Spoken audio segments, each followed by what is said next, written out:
Un homme ne protège pas seulement son corps, il protège son esprit, car ce qui trouble ton esprit finit toujours par diriger ta vie. Un esprit discipliné observe ce qui affaiblit sa présence et s'en éloigne sans haine, sans drame, sans explication inutile. S'éloigner n'est pas fuir, c'est préserver son énergie pour ce qui élève, pas pour ce qui consomme. Aujourd'hui, regarde avec lucidité, pas avec émotion, pas avec attachement, mais avec vérité. Un esprit fort ne cherche pas le bruit, il cherche la clarté. Observe-toi honnêtement. Quand tu es avec eux, ton esprit se tend, tes pensées s'embrouillent. Tu anticipes des conflits qui n'existent même pas encore. Tu ressors vidé sans savoir pourquoi. La paix n'est pas un luxe, c'est une condition pour voir juste, décider juste, vivre droit. Dans la voie du guerrier, ce qui trouble constamment ton centre devient un danger, même si cela porte le visage d'un ami, d'un partenaire, d'un proche. Car ce n'est pas l'attaque qui détruit un homme, c'est la fatigue intérieure répétée. Un lien sain apaise ta respiration, il ne l'accélère pas. Si ta présence devient lourde, si ton silence devient inconfortable, si ton esprit ne trouve jamais le repos à leur côté, ce n'est pas de la loyauté que tu montres en restant, c'est un abandon de toi-même. Protège ton calme. L'homme droit ne se fragmente pas pour appartenir, il reste entier, même seul. Si tu ajustes constamment tes mots, ton attitude, tes convictions, ce n'est plus une relation, c'est une performance. Tu surveilles ce que tu dis, tu caches ce que tu penses. Tu deviens une version tolérable de toi-même. Ce qui exige un masque exige aussi ton énergie. Et ce qui consomme ton énergie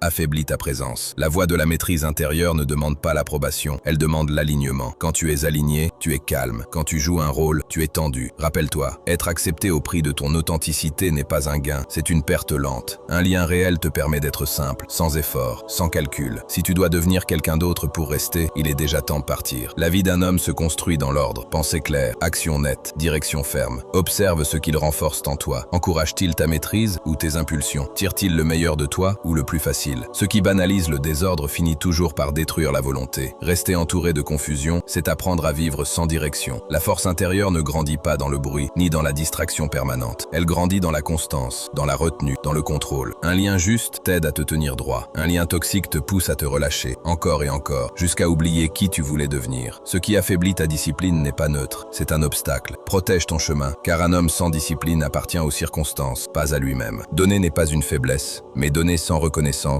détruit la dignité. Regarde l'équilibre réel, pas les mots. Tu écoutes, mais on ne t'écoute pas. Tu comprends, mais on ne te comprend pas. Tu fais des efforts, mais rien ne change. Le respect n'a pas besoin d'être demandé. Il se manifeste dans l'attention, dans les limites honorées, dans la considération silencieuse. Une relation saine échange de l'énergie. Une relation toxique l'absorbe. Plus tu tolères le manque de respect, plus tu enseignes aux autres comment te traiter. Ce que tu acceptes devient la norme. Un homme discipliné ne mendie pas la valeur. Il se retire là où elle n'existe pas. Si tu donnes tout et que ta présence pèse moins qu'avant, ce n'est pas de la loyauté, c'est de l'auto-abandon. Un homme doit pouvoir se regarder sans hésitation, droit, stable, entier. Observe ce qui se passe après les avoir vus. Ton esprit doute, ta parole devient plus faible, tes décisions deviennent hésitantes. Ce n'est pas toujours visible, c'est subtil, progressif, silencieux. Une relation juste renforce ta clarté intérieure. Elle ne te fait pas rétrécir. Quand quelqu'un te pousse constamment à te justifier, à te défendre, à te minimiser, il ne voit pas ta valeur. Et peu à peu, toi non plus. La force intérieure se construit dans le respect mutuel, pas dans la tension permanente. Si à leur contact, tu te sens moins sûr de toi qu'avant, ce n'est pas un défi à surmonter, c'est un signal à entendre. Protège la vision que tu as de toi-même, car l'homme qui doute de sa propre valeur finit toujours par vivre en dessous d'elle. Un homme clair pose des limites calmes, sans colère, sans justification excessive. Observe leur réaction quand tu dis non. Insistent-ils? Minimisent-ils? Te font-ils sentir coupable d'avoir des frontières? Ceux qui ne respectent pas tes limites ne respectent pas ta personne. Et ce qui franchit une fois, franchira encore. La maîtrise de soi exige de protéger son espace intérieur. Temps, énergie, attention. Tolérer l'irrespect répété n'est pas de la patience, c'est une permission silencieuse. Un lien sain s'arrête là où tu t'arrêtes. Il n'a pas besoin de te pousser pour exister. Si tes limites sont constamment testées, ce n'est pas une relation, c'est une érosion. Reste ferme, car l'homme qui ne protège pas ses frontières finit par disparaître à l'intérieur des autres. La vérité intérieure parle bas, mais elle ne ment jamais. Tu le sens déjà, dans le silence, dans la fatigue que tu ne peux pas expliquer, dans cette tension qui ne disparaît jamais vraiment. Tu sais que quelque chose n'est pas juste, mais tu restes, par habitude, par attachement, par peur du vide. La voix du guerrier enseigne une chose simple, voir clairement, puis agir sans hésiter. Comme l'enseignait Miyamoto Musashi, la confusion est l'ennemi le plus dangereux, car elle te fait rester immobile quand tu dois avancer. Partir ne signifie pas haïr. Partir signifie choisir. Choisir la clarté plutôt que le confort. Choisir la dignité plutôt que la dépendance. Choisir la paix plutôt que l'habitude. Si ton esprit sait déjà, il est temps d'écouter. Un homme qui ignore sa propre vérité finit toujours par s'éloigner de lui-même. S'éloigner est un acte de maîtrise. S'éloigner n'est pas un rejet du monde, c'est une protection de ton centre. Un homme ne cherche pas à sauver chaque lien, il sauve d'abord son esprit. esprit, car un esprit clair décide juste. Un esprit épuisé accepte l'inacceptable. La sagesse japonaise ne glorifie pas l'attachement aveugle. Elle enseigne la lucidité, la retenue, la dignité silencieuse. Comme le rappelle le livre des 5 anneaux, la victoire commence par la clarté intérieure, voir ce qui est, sans illusion. Tu n'as pas besoin de conflit pour partir. Tu n'as pas besoin d'explications pour choisir la paix. Certains liens t'élèvent, d'autres t'enseignent quand marcher seul. Choisis ce qui renforce ton esprit, coupe ce qui le disperse, et avance, sans bruit, mais sans retour. Si tu as senti la force de ces mots, abonne-toi et laisse un like. Dis-moi en commentaire ce que tu veux que j'explore ensuite, car c'est grâce à toi que je crée ces vidéos.